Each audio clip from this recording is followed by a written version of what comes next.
திராவிட சூரியன் முதலமைச்சர் மு.க.ஸ்டாலினிற்கு பிறந்தநாள் வாழ்த்துக்களை தெரிவிக்கிறார் திருச்சி மாவட்ட திமுகவின் KN அருண் நேரு. ஓகே, ஷோக்குள்ள போயிடலாம். ஆணவத்தில் ஆடினவங்களுக்கு எல்லாமே இப்போ 7:30 ஸ்டார்ட் ஆயிருக்கு. செந்தில் பாலாஜி இலாக்கா இல்லாத முன்னாள் அமைச்சராக இருந்தாரு, இப்போ ஜெயிலில் கம்பி பண்ணிக்கிட்டு இருக்காரு. ஜெயலலிதா இருந்த காலகட்டத்தில் ஜெயலலிதா பிறந்த நாள் அப்போ அவங்க ஜெயிலுக்கெல்லாம் போனப்ப கரூர் அந்த கோயிலில் விளக்கெல்லாம் ஏற்றினாரு. இதெல்லாம் பக்தர் எல்லாமே ஆடி போனாங்க, இதெல்லாம் அடுக்குமா ஈஸ்வரனுக்கு அடுக்குமான்னு கேட்டாங்க. இப்ப என்ன நினைச்சு பாத்தியா? அதே மாதிரி ஆட்சிக்கு வந்த உடனேயே பெண்கள் எல்லாருமே போற்றக்கூடிய ஒரு திட்டம், அந்த கட்டணமில்லா பேருந்து சேவை பெண்களுக்காக அறிமுகப்படுத்தப்பட்டது. ஓசியில போறீங்க இல்லைன்னு கேட்டாரா இல்லையா? அதற்கு பிறகு ஆட்சிக்கும் கெட்ட பேர் வந்தது, அவருக்கும் மிகப்பெரிய கெட்ட பேர் வந்தது. இப்ப என்னன்னா பொன்முடியோட எம்எல்ஏ பதவியும் காலி ஆயிடுச்சு. அவர் திருக்கோவிலூர் எம்எல்ஏவா இருந்தாரு. 2006 இருந்து 2011 வரைக்கும் வருமானத்துக்கு அதிகமாக சொத்து குவிச்சாருங்கிற வழக்கு விடுதலை பண்ணாங்க. அதுக்கு பிறகு உயர்நீதிமன்றம் தலையிட்டு விடுதலை ரத்து பண்ணாங்க. 3 ஆண்டுகள் சிறை, 50 லட்சம் அபராதம்லாம் வச்சிருந்தாங்க. 30 நாட்கள் அவகாசம் கொடுத்திருந்தாங்க, இந்த சிறை நிறுத்தி வைக்கிறதுக்காக கொடுத்திருந்தாங்க. உச்சநீதிமன்றத்தில் மேல்முறையீட்டுக்கு போயிருக்காரு. ஆனா கூட 30 நாட்கள் கடந்த நிலையில இப்ப அந்த தொகுதி, திருக்கோவிலூர் தொகுதி காலியானதுன்னு அறிவிக்கப்பட்டிருக்கு. இது சட்டமன்ற செயலாளர் தலைமை தேர்தல் ஆணையத்துக்கு அறிவுறுத்தப்பட்டிருக்கு. இப்ப தமிழ்நாட்டுல 2 தொகுதி காலியா இருக்கு. எம்எல்ஏ தொகுதி விளவங்கோடு, அதற்கு பிறகு திருக்கோவிலூர். ஆமா, இப்ப என்னன்னா திமுக ஆட்சிக்கு வந்ததுக்கு பிறகு சந்திக்க போற முதல் இடைத்தேர்தலா இருக்குங்கிறாங்க. இந்த நாடாளுமன்ற தேர்தல் கூட இந்த இடைத்தேர்தலும் வரலான்னு சொல்றாங்க. ஆமா, இடைத்தேர்தல்னால ஈரோடு கிழக்கு தான் ஞாபகம் வருது. எவ்வளவு இறக்க போறாங்க அப்படின்னு தெரியல கட்சிகள்லாம். இன்னொன்னு என்னன்னா, அந்த அமைச்சர் உதயநிதி, சேகர் பாபு, ராசா இவங்க மேலெல்லாம் இந்து முன்னணியில இருந்து ஒரு வழக்கு தொடர்ந்து இருந்தாங்க. சனாதனத்தை ஒழிச்சிருவேன் அப்படின்னு பேசினாரு. அதெல்லாம் எந்த அடிப்படையில இவர் பேசுறாரு, இவர் பதவியில நீடிக்க கூடாதுங்கிற மாதிரி ஒரு மனு போட்டு தந்தாங்க இந்து முன்னணியில இருந்து. இந்த வழக்குல இன்னைக்கு தீர்ப்பு வந்திருக்கு. தீர்ப்புனா என்ன சொல்லியிருக்காங்க, உயர்நீதிமன்ற நீதிபதி அனிதா சுமந்த் அவங்க என்ன சொல்றாங்கன்னா, இது ஓகே, அவர் பேசினது சனாதனத்தை ஒழிப்பேன்னு பேசினது, அமைச்சர் உதயநிதி பேசினது தவறு தான். ஆனா இது எந்த அடிப்படையில இவங்க பதவியில இருக்காங்க, அவங்க பதவியில தொடரக்கூடாது, இந்த மாதிரியான உத்தரவுகளை நம்ம பிறப்பிக்க முடியாது. பல மாநிலங்களையும் இது தொடர்பான வழக்கு இருந்தாலும் எதுலையுமே அவங்க தண்டிக்கப்படலை அப்படிங்கிறதையும் சுட்டி காட்டி இந்த வழக்கை முடிச்சு வச்சிருக்காங்க. ஸோ அவர் பேசினது தவறுங்கிறது மட்டும்தான் அந்த உத்தரவுல வந்திருக்கு, வேற எதுவுமே வரல.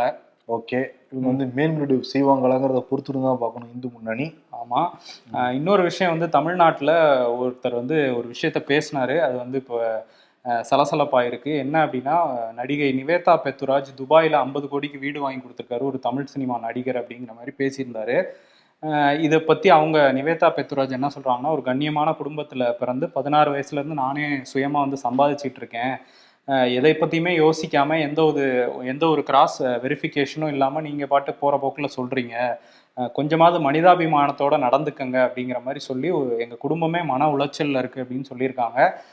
இதே மாதிரி தான் போற போக்குல நடிகை த்ரிஷாவை பத்தி பேசிட்டு போனாங்க. இப்ப திரும்ப நடிகைகளை இந்த மாதிரி டார்கெட் வச்சு சிலர் தொடர்ச்சியா இதே தான் பண்ணிட்டு இருக்காங்க. அவங்கெல்லாம் திருந்துறதுக்கான வாய்ப்பு இல்லாத மாதிரி தான் இருக்குது. இப்படியே தான் ஒருத்தர் மேல எந்த ஒரு ஆதாரமும் இல்லாம போற போக்குல பழிய போட்டு போயிடுறாங்க. அது அவங்களுக்கும் சரி, அவங்கள சார்ந்தவங்களுக்கும் சரி ரொம்ப கஷ்டமா இருக்கு. இல்ல, தப்பே பண்ணாம யாராவது சொல்லிட்டு போயிறாங்க, கடைசியில நான் தப்பு பண்ணலன்னு சொல்லக்கூடிய நிர்பந்தம் ஏற்படுத்த இல்லையா அந்த நடிகைகளுக்கு, முக்கியமா பெண்களுக்கு. இந்த போக்கெல்லாம் மாறணும். தமிழ்நாடு காங்கிரஸ் தலைவர் செல்வ பெருந்தகை கன்னியாகுமரிக்கு போயிருக்காரு, அந்த நாடாளுமன்ற செயல் வீரர்கள் கூட்டத்தை நடத்துறதுக்காக. அங்க போய் விளவங்கோடு தொகுதி காலியா இருக்குல்ல, அதை பத்தி பேசுறவா டெல்லி மீறிடம் பண்ணதுனால நம்ம இங்க சங்கடப்பட்டு நிக்கிறோம். அப்போ விஜயதாரணிக்கு கொடுக்குறப்பவே வேணாம்னு நிறைய பேர் சொன்னாங்க. முக்கியமா ஸ்ரீவில்ல பிரசாத் ரொம்ப கடுமையா எதிர்த்தாரு. ஆனா ஒரு முக்கியமான ஒரு பெரிய தலைவர் தலையிட்டு அவங்களுக்கு கொடுங்கப்பான்னு சொன்னதுனாலதான் நம்ம கொடுக்க வேண்டிய சூழல் ஏற்பட்டுச்சு அப்படின்லாம் சொல்லியிருக்காரு. யார் அந்த முக்கியமான தலைவர் சொல்லல. நம்மளும் பெண் என்பதால ரொம்ப விமர்சிக்கவும் முடியாதுங்கிற சங்கடமும் பட்டுக்கிட்டாரு செல்வ பெருந்தகை. அதே மாதிரி இன்னொரு ஸ்டேட்மெண்ட்டை சில தினங்களுக்கு முன்னாடி கொடுத்திருந்தாரு. அதிமுகவும் நம்ம எப்போ வருவோம்னு எதிர்பார்க்கறாங்க, காங்கிரஸ் கட்சி அதிமுக கூட்டணிக்கு வருமானம் அவங்க எதிர்பார்த்துட்டு இருக்காங்க மாதிரி செல்வ பெருந்தகை சொல்ல, அது திமுகவுக்கு ஒரு சின்ன கஷ்டமாயிருச்சு. அதுக்குள்ள ஜெயக்குமார் என்ட்ரி ஆயிட்டாரு. பாத்தீங்களா, இவங்க நிறைய பேர் எங்ககிட்ட வராங்க, அதனாலதான் அவசரமா தொகுதி பங்கீடுலாம் முடிக்கிறாங்க திமுக. எங்களுக்கு எந்த கவலையுமே கிடையாது, ஏன்னா நாங்க தேர்தல் தேதி அறிவிச்சதுக்கு பிறகுதான் கூட்டணி ஃபார்ம் பண்ண போறோம் அப்படின்னு சொன்ன உடனே இங்க பயங்கர அப்செட்டு. இப்ப செல்வ பெருந்தகை அதிமுக கூட்டணிக்கு போவாரா அப்படிங்கிற மாதிரி கேள்விலாம் வந்தது. ஏன்னா டெல்லி மீறோட ரொம்ப ஸ்ட்ராங்கா இருக்காங்க திமுக தான் அப்படின்ட்டு. இவரு ஏன்னா எப்பயுமே எதிர்த்தரப்பு நிறைய கொடுக்குறாங்கன்னு சொன்னோம்னா ஆளும் தரப்பு என்ன பண்ணுவாங்க, சரி நம்மளும் நிறைய கொடுத்து செட்டில் பண்ணுவோம்னு நினைப்பாங்கல்ல. அந்த மாதிரி ஒரு ரிஸ்க் தான் காயினேஜ் பண்ணியிருக்கிறவரு. கடைசியில வந்து டெல்லி மீறடியும் உத்தரவு போட்டுருக்காங்கன்னா செல்வப்படுறதுக்கு, அப்படிலாம் எதுவும் பேசாதீங்கப்பா அப்படின்னு இப்ப தெளிவா விளக்கி இருக்காரு. நாங்க திமுக கூட்டணியில தான் இருக்கோம், எங்க கிட்ட எந்த சங்கடமும் கிடையாது, மறைமுகமாவோ நேரடியாகவோ நாங்க வந்து அதிமுக பேச்சுவார்த்தை நடத்தவில்லைங்கிறத செல்வப்பிரதை பேசி முற்றுப்புள்ளி வச்சிருக்காங்க. இருந்தால் கூட இன்னைக்கு வந்து நாளைக்கு காங்கிரஸ் வந்து பேச்சுவார்த்தைக்கு போறாங்க. இன்னைக்கு வந்து 2ஆம் கட்ட பேச்சுவார்த்தை மதிமுக விசிகாக்கெல்லாம் வந்து நடந்துகிட்டு இருக்கு. ஏன்னா 2ஆம் கட்ட பேச்சுவார்த்தை விசிக கூட்டவே போகல, ஏன்னா கட்சி பணிகள்லாம் இருந்துச்சுன்னு சொல்லிட்டு கொஞ்சம் வந்து அப்செட்ல தான் இருந்தாங்க அவங்க. ஆனா கட்சி பணிகள் இருந்தது அன்னைக்கு கூட அவங்கள. இன்னைக்கு வந்து விசிகா 3 தொகுதிகள் விடாம தான் கேட்கறாங்க. காரணம் என்னன்னா 2 தொகுதிகளுக்கு வந்து சின்னம் கிடைச்சிருச்சுன்னா அந்த அங்கீகாரம் தக்க வச்சுக்கலாம் தேர்தல் ஆணையத்துல, அதனாலதான் நான் கேட்கறோங்கிறாங்க. திமுக தரப்புல இருந்து நாங்க பழையபடி 2 கொடுக்குறோம், 2லயும் வேணா உங்க சின்னத்துல நில்லுங்க அப்படின்னு சொன்னா கூட ஒரு சின்னம் உதயசூழல் நிக்கணுங்கிறதே கட்டாயப்படுத்திட்டு தான் இருக்காங்க. ஆனா 2 தொகுதிக்கு மேல திமுக வரவே இல்லை. 3 தொகுதி வந்து விசிகா விடுற மாதிரி இல்லை. ஆமா, விசிகா இங்க 3 தொகுதி கேட்டுட்டு இருக்காங்க. தென் மாநிலங்கள் முழுக்க நாங்க போட்டியிட போறோம் அப்படின்னு சொல்லியிருக்காங்க. அதுல என்ன சொல்றாங்கன்னா, ஆந்திரால இப்ப சட்டமன்ற தேர்தலும் வருது இல்ல, அதுல வந்து சட்டமன்ற தேர்தலையும் போட்டியிட போறோம், மக்களவை தேர்தலையும் போட்டியிட போறோம். ஆந்திரால மட்டும் இந்தியா கூட்டணி கட்சிகளோட காங்கிரஸோட பேச்சுவார்த்தை நடத்திட்டு இருக்கோம் அப்படின்னு சொல்றாங்க. கர்நாடகால வந்து 6 தொகுதிகள், தெலுங்கானால 10 மக்களவை தொகுதி, அதே மாதிரி கேரளால 3 மக்களவை தொகுதியில போட்டியிட தயாராயிட்டோம் அப்படின்னே சொல்லியிருக்காங்க. அங்கெல்லாமும் இந்தியா கூட்டணியோட இருந்தா கூட எந்த பாதிப்பும் வராம நாங்க பாத்துக்குவோம், அந்த மாதிரி வேட்பாளர்களை போடுவோம்லாம் சொல்லி பேசியிருக்காரு திருமாவளவன். கட்சியை வந்து அப்படி விரிவுபடுத்தணும் அப்படிங்கிறது அவரோட ஆசையில ஒன்றும் இருக்கு அப்படிங்கறதான் தெரியுது. ஓகே, மதிமுக அதே கதை தான், ஒரு தொகுதி தோ. மதிமுக அதே கதையா? அவங்க ஏக்கு தான் கேக்குறாங்க. தென் மாநிலங்கள் எதுவும் போறாங்களா? கர்நாடகா, கேரளா? நீ வேற காமெடி பண்ணிக்கிட்டு இருக்க. நான் சொல்றது நாடாளுமன்றத்துல மதிமுக கேட்கறது 2, இவங்க தரது 1. எங்கன்னு 2 வாழைப்பழம் இதானே அது அப்படிங்கிற மாதிரி இவங்க 1ஓட தான் தருவிட்டு இருக்காங்க திமுக. ஓகே. ஆனா அழுது அடம் பிடிச்சிக்கிட்டு இருக்காரு வைகோ. அதே மாதிரி இன்னொரு பக்கம் வந்து இப்ப வந்து அதிமுக வந்து பாமகட்டையும் பேச்சுவார்த்தை நடத்திட்டு இருக்காங்க, தேமுதிகாட்டையும் பேச்சுவார்த்தை நடத்திட்டு இருக்காங்க. பாமக 7+1, தேமுதிக 5+1. 1ங்கிறது மாநிலங்களவை ராஜ்யசபா, பட் அந்த 1 தரவே முடியாதுங்கிற திட்டவட்டமா மறுத்துட்டாரு எடப்பாடி பழனிசாமி. இப்ப என்னன்னா தேமுதிகவும் பாமகவும் ஒரே தொகுதியில் பல இடங்கள் கேட்கறாங்களாம். அந்த பஞ்சாயத்துக்கு போயிருக்கு, அடுத்த கட்டத்துக்கு பஞ்சாயத்துக்கு நகர்ந்துருக்கு. பாமக கேட்கிற 7 தொகுதியில் எதுன்னா ஆரணி, தர்மபுரி, அரக்கோணம், சிதம்பரம், சேலம், விழுப்புரம், கள்ளக்குறிச்சி. இதே கள்ளக்குறிச்சி தான் தேமுதிக கேட்கிறாரு. ஏன்னா வந்து தெய்வ மச்சான் சுத்தீஸ் கொடுக்கணுமா இல்லையா, சுத்தீஸுக்காக கள்ளக்குறிச்சி நிச்சயம் வேணும். அதே மாதிரி தர்மபுரி நிச்சயம் வேணும், தர்மபுரின்னு படத்தை தான் நடிச்சாரு கேப்டனு, அதனால தர்மபுரி வேணும். உள்ளிட்ட இன்னொரு 2-3 தொகுதிகள் சேவ கேட்கறாங்களாம். இப்ப அதனால எடப்பாடி பழனிசாமி மண்டையை பிச்சுக்கிட்டு இருக்காரு. எப்படி கேட்பாங்க? நாங்க ஜெயிச்சு காட்டுவோம் சொல்லி கேட்பாங்க. ஜெயிச்சு காட்டுறாங்களாம் கள்ளக்குறிச்சியில. அந்நியார் பிரேமலா விஜயகாந்த் அப்படியா கொடுத்து பாருங்க, இந்த ஸ்வீட் பாக்ஸ் எங்களுக்கு ஒதுக்குங்க, எப்படி நாங்க ஸ்வீட்டை சாப்பிட்டு திரும்ப வேலை பாக்குறோம்னு மட்டும் பாருங்கன்றாங்க. ஏன்னா ஸ்வீட் சாப்பிட்டா கொஞ்சம் குளுக்கோஸ் ஏறும். ஆமா, ஸ்வீட் சாப்பிட்டா சுகரும் ஏறும், அதையும் பாத்துக்கணும். சுகர் வந்து கரைச்சிடலாம்ப்பா, ஓடி ஆடி வேலை செஞ்சு. தேர்தல் பணிகள்லாம் சும்மாவா, வெயில் வேற உச்சமரம் கொளுத்த போகுது. ஐஎம்டி வேற சொல்லிடுறாங்க இன்னையில இருந்து வெயில் ஆரம்பிக்குதான், பிச்சு வதற போகுது, வெயில் வேற ஆரம்பிச்சிட்டு இருக்கு. இன்னொரு பக்கம் என்னன்னா அந்த ஸ்வீட்டை வந்து மக்களுக்கும் கொடுப்பாங்க அப்படின்னு நினைக்கிறேன். ஜெயிச்சா கொடுப்பாங்க, ஜெயிக்கிறதுக்கு முன்னாடி கொடுப்பாங்க, ஜெயிக்கிறதுக்கு முன்னாடி கொஞ்சம் கொடுப்பாங்க, ஜெயிச்சதுக்கு அப்புறம் கொடுக்க மாட்டாங்க. எவ்வளவு கொடுக்க போறாங்களோ தெரியல. இதே மாதிரி அதிமுகல வந்து ஒரு கட்சி இன்னைக்கு போய் ஆதரவு கொடுத்திருக்காங்க, ஃபார்வர்ட் பிளாக் கட்சி. இவங்க இந்தியா கூட்டணியில தான் இருக்காங்க. ஆனா மாநில பொதுச் செயலாளர் கதிரவன் வந்து இன்னைக்கு எடப்பாடியை போய் சந்திச்சிருக்காரு. நாங்க மத்தியில இந்தியா கூட்டணியில இருக்கோம், இங்க மாநிலத்துல அதிமுக கூட்டணியில இருக்கோம் அப்படின்னு சொல்லியிருக்காரு. தேனி இல்லைன்னா ராமநாதபுரம் 2ல ஏதாவது ஒரு தொகுதி கேட்டிருக்கோம். திமுக எங்களுக்கு தொகுதி கொடுக்குறேன்னு சொல்லி அலக்கழிச்சு எங்களை கழட்டி விட்டாங்க, அதனாலதான் இந்த பக்கம் வந்துட்டோம் அப்படின்னு சொல்லியிருக்காரு. அதே மாதிரி அண்ணாமலை இன்னைக்கு வந்து இந்த முதல் கட்ட வேட்பாளர் பட்டியல் எடுத்து டெல்லி வந்து கிளம்பி இருக்காராம். நாங்க பெண்களுக்கு நிறைய முக்கியத்துவம் கொடுக்க போறோம், 33% இடஒதுக்கீடு, ஆனா இப்ப வராது 10 வருஷம் கழிச்சு தள்ளி வருங்கிற மாதிரி இவர் அப்படி சொல்லல. நாங்க வந்து இந்த டைமே நிறைய பெண்களை நிப்பாட்ட போறோங்கிறாங்க. நிர்மலா சீதாராமன் தமிழ்நாட்டில் நிக்கிறாங்கிறாங்க, இல்லாட்டி பாண்டிச்சேரியில நிக்கிறாங்கலாம் வந்து சொல்றாங்க. பிரச்சாரத்துக்குலாம் வருவாங்களா? தமிழிசை வேற நிக்க போறதா வந்து சொல்றாங்க. விலவங்கோடு முன்னாள் எம்எல்ஏ விஜயதரணி நிக்க போறது உறுதியா கன்னியாகுமரியில. ஏன்னா காங்கிரஸ்ல தான் கேட்டாங்க, காங்கிரஸ் தர முடியாதுன்ட்டாங்க. விஜய் வசந்த் என்னோட சின்ன பையன், நான் இன்னும் ஜெயிச்சு காட்டுவேன்லான் இருக்காங்க. சரி, பொன்னார் என்ன பண்ணுவார்? அப்ப அவர் என்ன பண்ணுவாரு? பொன்றா இல்ல பக்கத்து தொகுதி கொடுப்பாங்க விஜயதரணிக்கு. அதே தமாகவும் பாஜகவும் தான் நிக்கிறாங்க. என்ன வேணா எடுத்துக்கோங்க, கருங்களோட நில்லுங்க ஜோதிமணி எதிர்த்து. ஜோதிமணிக்கு முதல்ல கொடுப்பாங்களா? அப்படிதான் போயிட்டு இருக்கீங்க. ஆமா, ஆனா பெண்களுக்கு முக்கியத்துவம் கொடுக்க போறதா சொல்லி கிளம்பி இருக்காரு அண்ணாமலை. இப்பதான் பிஜேபி அண்ணாமலை வந்து வேட்பாளர் பட்டியல் எடுத்துட்டு போறாருன்னு சொல்றோம். அதுக்கு இன்னொரு பிரேக்கிங் அவசரமா வந்திருக்கு. பாஜகவின் முன்னாடி யாரும் அசைக்கவே முடியாது.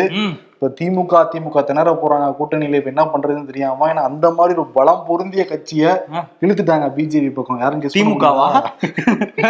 அப்புறம் அதெல்லாம் தாண்டி வேற யாரும் அவரெல்லாம் ஒரு ரவுண்ட் வந்தாருன்னா போதும், பஸ் வந்தாருன்னா போதும், பஸ்ல வந்தாருன்னா போதும், எல்லாம் தரன்னு வந்து ஹைலைட் ஆயிடும். சின்ராசு. ஓ, சின்ராசா கையிலே பிடிக்க முடியாது இனிமே பிஜேபி. சாமக கூட கூட்டணி அமைச்சருக்கு பாஜக இந்த நாடாளுமன்ற தேர்தல்ல இன்னைக்கு வந்து ஹெச் ராஜா எல் முருகன் எல்லாரும் சேர்ந்து ஆதரவு தெரிவிச்சு பொன்னடெல்லாம் போத்திருக்காங்க. இதோட அசைக்க முடியாதுன்னு நினைக்கிறேன். இப்ப ஸ்ட்ராட்டஜி எல்லாம் மாத்தணும்.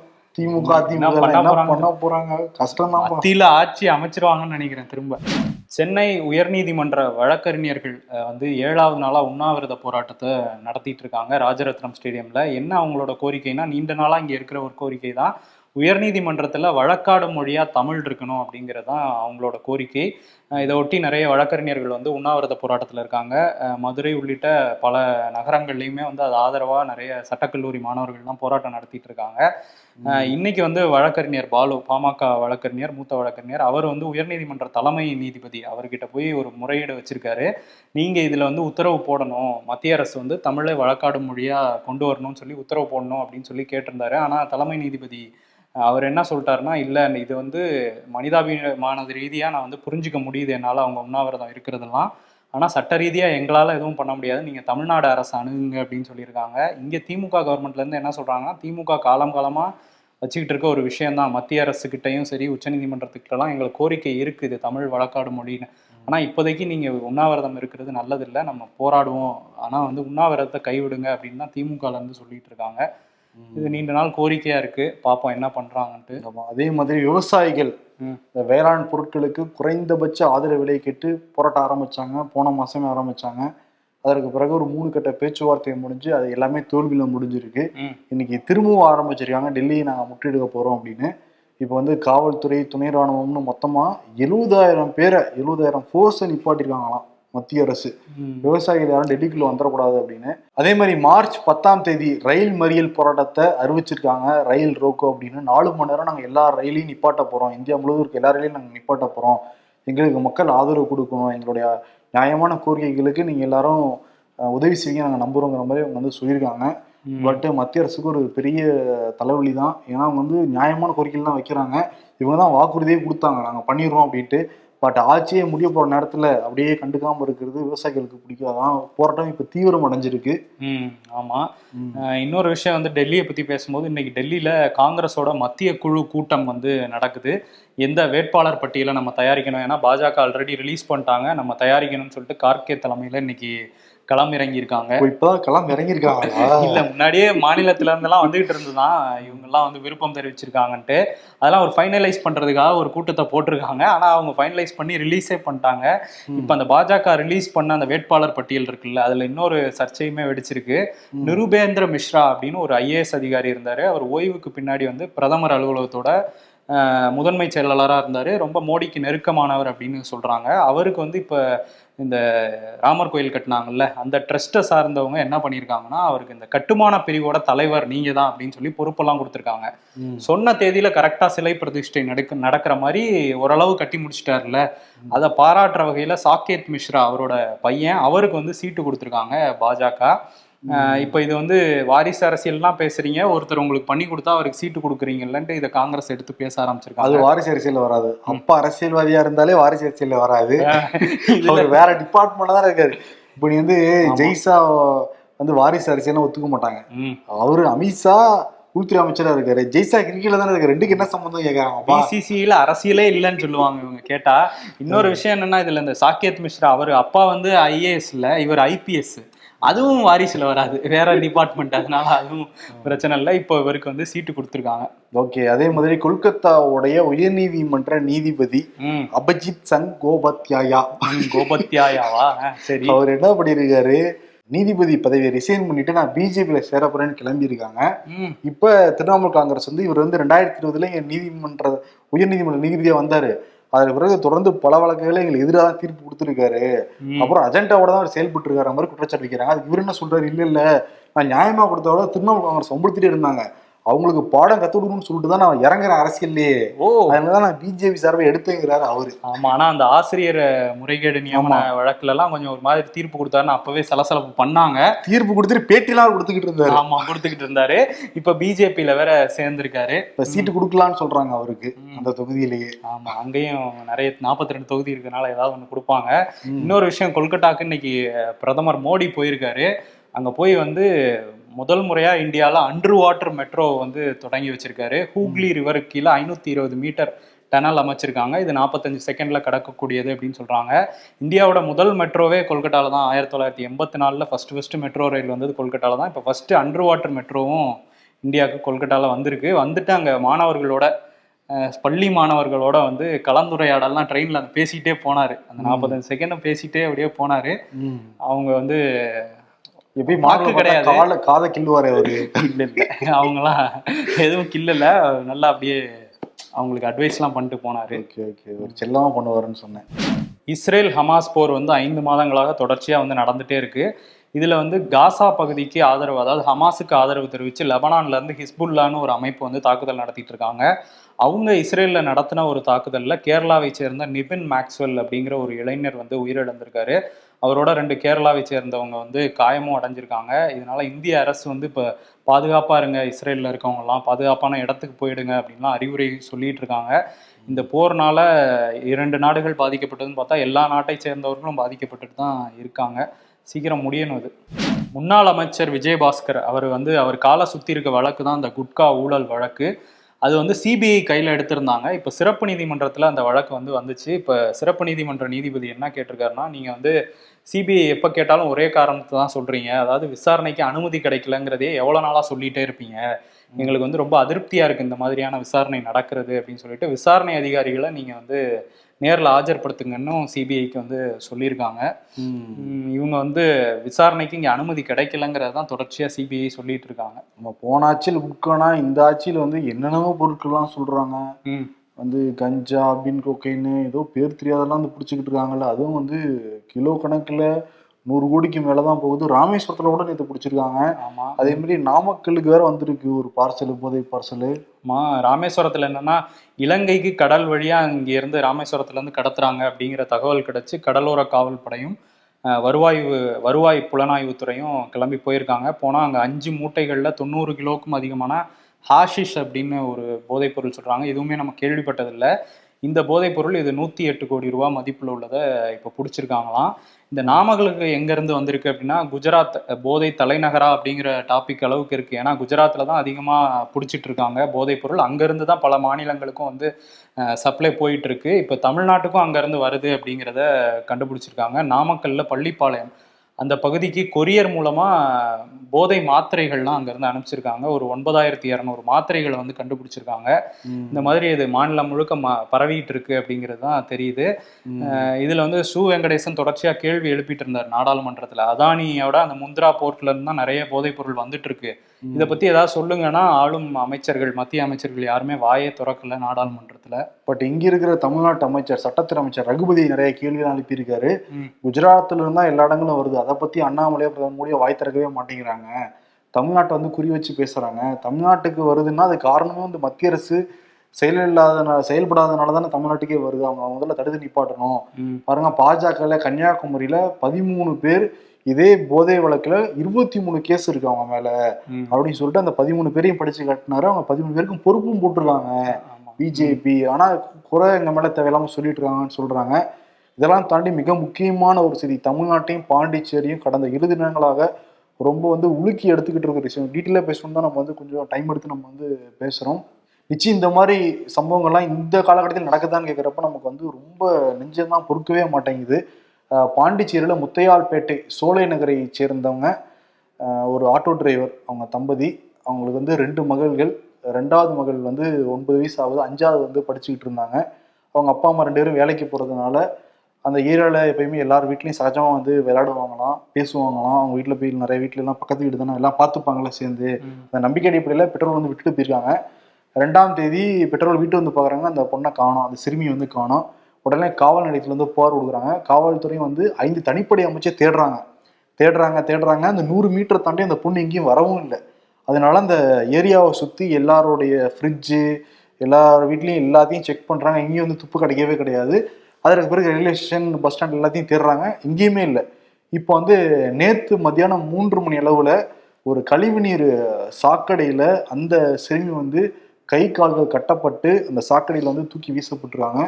அந்த உடல் எடுத்தோடனே அங்கே இருக்கவங்க எல்லாரும் சேர்ந்து இது காவல்துறையோடைய ஒரு அலட்சியம் தான், அவங்க வந்து முன்னாடியே துரிதமாக செயல்பட்டு இந்த கொலை வந்து நடந்திருக்காதுன்னு சொல்லிட்டு பயங்கரமான ஆர்ப்பாட்டம் பண்ணியிருக்காங்க. இதுக்கு மட்டும் உடனடியாக துணை ராணுவம்லாம் வர வச்சு பாண்டிச்சேரி அரசு துரிதமாக செயல்பட்டு இருக்கு. இந்த முன்னாடியே துரிதமாக நீங்கள் செயல்பட்டுருக்காங்க. காவல்துறை 5 நாள் என்ன பண்ணிட்டு இருந்தாங்க, 4 நாள் என்ன பண்ணிட்டு இருந்தாங்க, அந்த பெற்றோர்கள் 2 நாளாக சாலை மறியலும் வேற பண்ணாங்க. அவங்களெல்லாம் வந்து அடிச்சு விரட்டுறதுக்கு துணை ராணுவம் வருமா? பட் பாதிக்கப்பட்டவங்க கண்டுபிடிக்கணும்னா வந்து மெத்தனை பக்கம் அவங்க வந்து செயல்படுவாங்கன்னா அது ஏற்றுக்க முடியாத மாதிரி தானே இருக்கு. இப்போ யார் என்னங்கிறது தெரிய வந்திருக்கு. இதுவும் போதை தான் காரணம்னு சொல்றாங்க. 19 வயது ஒருத்தன் கொடூரன், அவன் பேர் கருணாசான். அவன் வந்து அந்த பெண்ணுக்கு வந்து சாக்லேட் தரவான்னு சொல்லிட்டு கூட்டி போயிருக்கான். 54 வயது ஒரு கிழவன் வந்து விவேகானந்தன்னு சொல்றாங்க. அவர் வந்து அந்த அந்த 2 பேரும் சேர்ந்து அந்த சிறுமிக்கு வந்து பாலியல் தொல்லை கொடுத்து அந்த சிறுமி கத்துனனால வாயை அடைச்சு அந்த கழுத்தை நெரிச்சு கொன்னுட்டு அதை வந்து சாக்கு மூட்டையில போட்டு தூக்கி வந்து வீசிட்டு போயிருக்காங்க. என்னன்னா அந்த இடத்தையும் செக் பண்ணிருக்காங்களா 2 நாளா காவல்துறை. அப்ப எங்கேயும் எதுவுமே இல்லையா. அப்ப அது வீட்லயே வச்சிருக்கிறதுனா அது கூட காவல்துறை என்ன வந்து சர்ச் பண்ணாங்க, ஒரு வீடா இப்ப என்னத்தை கிழிச்சாங்கிறதா அந்த மக்கள் கேள்வி எழுப்புறாங்க. அந்த சிறுமியை வந்து அரசு மருத்துவருக்கு எடுத்து போனப்ப இல்ல இந்த சிறுமி வந்து இங்க உடல் கூறாய்வு பண்ணாங்கன்னா முறையான தகவல் வெளியே வராது, ஜிப்மர் மருத்துவமனைக்கு மாத்தணும்னு சொல்லிட்டு அங்க இப்ப எடுத்துட்டு போயிருக்கிறதா தகவல் வருது. ஆனா இப்ப பாண்டிச்சேரி முழுக்க ஒரு பெரிய போராட்ட களமா மாறி இருக்கு. தமிழிசை சவுந்தரராஜன் ஆளுநர், துணைநிலை ஆளுநர் ஆனவனா தமிழ்நாடு பிரச்சனை, தமிழ்நாட்டுல சட்டம் ஒழுங்கு சரியில்லை, அது இல்லை இது இல்லைன்னா சொல்லுவாங்க. இது வந்து ஒரு யூனியன் டெரிட்டரி, அங்க யாரு ஃபுல் கண்ட்ரோல்ல இருக்கிறது? மத்திய அரசு மாநில அரசு தானே இருக்கு. மத்திய அரசும் அங்க இருக்கிற கவர்னர் தானே இன்சார்ஜ். அமித்ஷாவும் தமிழிசை தானே அதுக்கு பொறுப்பேற்றுக்கணும். ஆமா, அமித்ஷா அங்க இருந்து மத்திய உள்துறை அமைச்சர்ல இருந்து அங்க நியமன எம்எல்ஏக்கள் எல்லாம் போடுறாங்க. நாங்க வந்து சிறப்பான ஆட்சி கொடுக்குறோம், அங்கேயும் மோடி ஆட்சி தான் நடக்குதுன்னு சொன்னாங்க. இதுதான் அந்த லட்சணமா அப்படிங்கறதுதான் கேள்வி. புதுச்சேரியில வந்து இது இப்ப மக்கள் வந்து அந்த கடற்கரை சாலையோரத்துல வந்து அவ்வளவு பேர் வந்து போராடிட்டு இருக்காங்க. தமிழ்நாடு புதுச்சேரி எல்லையிலையும் போராட்டம் நடந்துட்டு இருக்கு. ஆனா புதுச்சேரி அரசு என்ன பண்றாங்கன்னா, நீங்க சொன்ன மாதிரி துணை ராணுவம் காவல்துறை எல்லாம் வச்சு இதை நடவடிக்கை எடுக்கிறாங்க. என்ன நடவடிக்கைனா அவங்களெல்லாம் அரெஸ்ட் பண்ணி அவங்கள கூட்டிட்டு போறதுதான் அவங்க எடுக்கிற நடவடிக்கையா இருக்கு. இப்ப அந்த உறவினர்கள் வந்து அந்த சிறுமியோட உறவினர்கள் நாங்க உடலை வாங்க மாட்டோம் அப்படின்னு சொல்லி மறுத்துட்டு இருக்காங்க.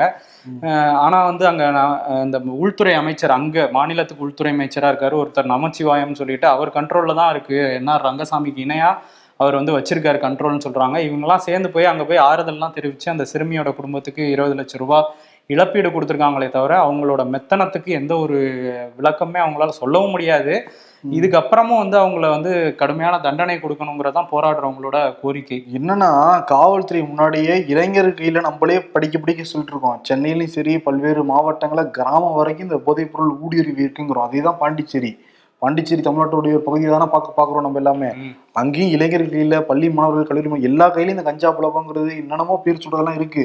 இந்த காவல்துறை முன்னாடியே தடுத்து நிப்பாட்டி இருந்தா அந்த மாணவன் கைக்கு அந்த இளைஞர் கைக்கு எல்லாம் போயிருக்குமா? அது அப்பயும் அலட்சியம், அதற்கு பிறகு அலட்சியம். இந்த அலட்சியம் எங்கதான் கொண்டு போய் முடிய போகுதுங்கிறது தெரியவே இல்லை. 2 நாள் அதுல தேடி இருக்காங்க, வேற எந்த லட்சணத்துல தேடினாங்கன்னு தெரியல. இன்னொரு விஷயம், இந்த போதைப் பொருள்ங்கிறது என்சிபியும் பொறுப்பு. மத்திய அரசு எல்லா மாநிலங்களும் பரவிட்டு இருக்கு. இது மிகப்பெரிய பிரச்சனையா மாறிட்டு இருக்கு.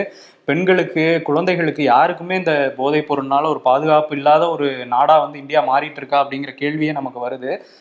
இதுக்கப்புறமும் அலட்சியம் காட்டினாங்கன்னா ஒன்றும் சொல்றதுக்கு இல்லை. ஆமா, அதனால வந்து இன்னைக்கு விருதெல்லாம் கிடையாது, ஒரு மீம் ஸ்வீட்ஸ்லாம் வேணாம், இதுக்கு மேலே படிக்கிற மாதிரி நானும் இனிமே வந்து இல்லை தான்.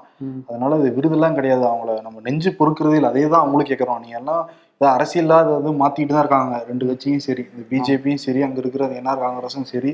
தமிழிசை இதோ ஒன்று ஹைதராபாத்லேருந்து கிளம்பிட்டு இதோ வந்துகிட்டு இருக்கு. இந்த 4 நாள் அந்த பிரச்சனை நடந்துகிட்டு இருக்குது. ஹைதராபாத்லேருந்து கிளம்பி வராங்களாம். ஆமா, இப்பதான் உத்தரவே போட்டிருக்காங்களாம் காவல்துறைக்கு. இப்பதான் போதைப் பொருளை தடுத்து நிறுத்துங்க அப்படின்னு உத்தரவே இப்பதான் நான் போட்டிருக்கேன். இதுக்கெல்லாம் நான் மனிதாபமானலாம் பார்க்க மாட்டேன். இந்த ஸ்டேட்மெண்ட்லாம் மட்டும் டைமியா விடுறாங்க தமிழிசை சவுந்தரராஜன். தமிழிசையும் சேர்த்து ரங்கசாமி சேர்த்து நம்ம வேறு கேள்வி தான் கேட்க தோணுது. நெஞ்சு பொறுக்குது இல்லை, எங்க நெஞ்சு பொறுக்க மாட்டேங்குது. உங்களுக்கு என்ன மனசாட்சி இருந்தா இனிமேலா துரிதமா நடவடிக்கை எடுங்க. விடைபெறுவோம். நன்றி, வணக்கம். 40ஐயும் நம் வசமாக்குவோம், இந்த நாட்டையே ஸ்டாலினிசம் ஆக்குவோம் என்று அன்புடன் முதலமைச்சர் மு.க. ஸ்டாலினிற்கு தன் வாழ்த்துக்களை தெரிவிக்கிறார் திருச்சி மாவட்ட திமுகவின் KN அருண் நேரு.